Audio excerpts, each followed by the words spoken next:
అమ్మా, ఏంటమ్మా ఎన్ని చింతకాయలు ఉన్నాయి? అదా, శివరాత్రి దాటింది కదా, మరి మన అమ్ము హోమ్ ఫుడ్స్ కస్టమర్స్ అందరికీ చింతకాయ పచ్చడి రెడీ చేయడం కోసం ఇన్ని చింతకాయలు తెప్పించా. ఇందులో మంచి కాయలు ఎలా తెలుస్తాయి? కండ ఎక్కువగా ఉన్న కాయలు చాలా ఊట ఉండి మంచి పుల్లగా ఉంటాయి.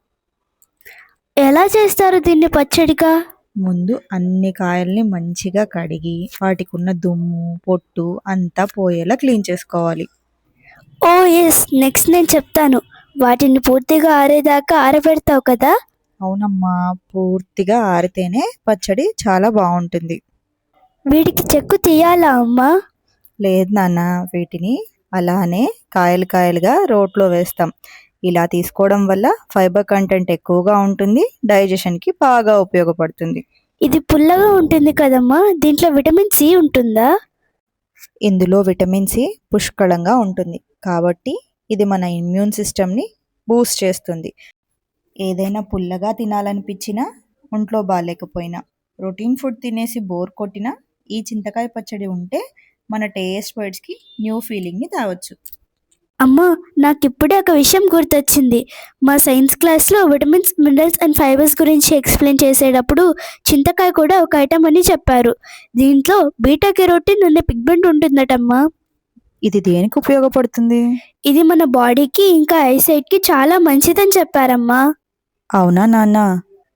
ఏంటమ్మా ఏదో పూజ చేస్తున్నావెందుకు? అవును నాన్న, మనం సీజన్లో ఎప్పుడు ఏం పచ్చడి చేసినా రోలు రోకలి వాడతాం కదా, వాటిని విష్ణుమూర్తి లక్ష్మీదేవిగా భావిస్తాం.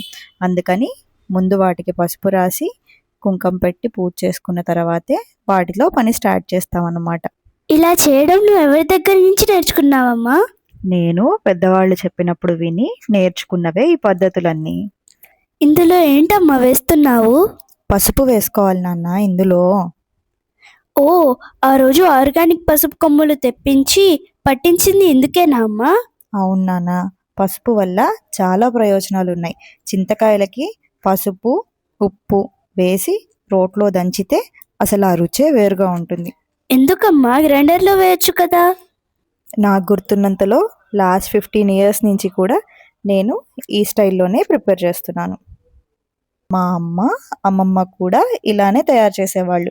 పెద్దవాళ్ళు ఏం చేసినా ఒక రీజన్ ఉంటుంది కదా, సో మన అమ్ము స్టైల్లో కూడా అదే ఫాలో అవుతాం. ఏంటమ్మా గింజలు కనిపిస్తున్నాయి, పీచులు పీచులుగా ఉంది. ఇలా దంచితే అయిపోయినట్లేనా? అప్పుడేనా, కొన్ని ట్రెడిషనల్ పద్ధతులు చాలా నేర్పిస్తాయి. ఇది ఇన్స్టెంట్గా చేసేది కాదు కన్నా, ఇది స్టెప్ 1 మాత్రమే. ఇలా చేసిన తర్వాత దీన్ని 2 days ఉంచితే చింతకాయల్లో ఉన్న నీరంతా ఊరి మంచి ఊట వస్తుందన్నమాట. ఊట ఎక్కువ ఉంటేనే కదమ్మా టేస్ట్ బాగుండేది. అవును నాన్న, ఎంత ఊట బాగా ఊరితే టేస్ట్ అంతా బాగుంటుంది. 2 days తర్వాత దీన్ని ఏం చేస్తారమ్మా? అది నెక్స్ట్ ఎపిసోడ్లో చెప్దాం.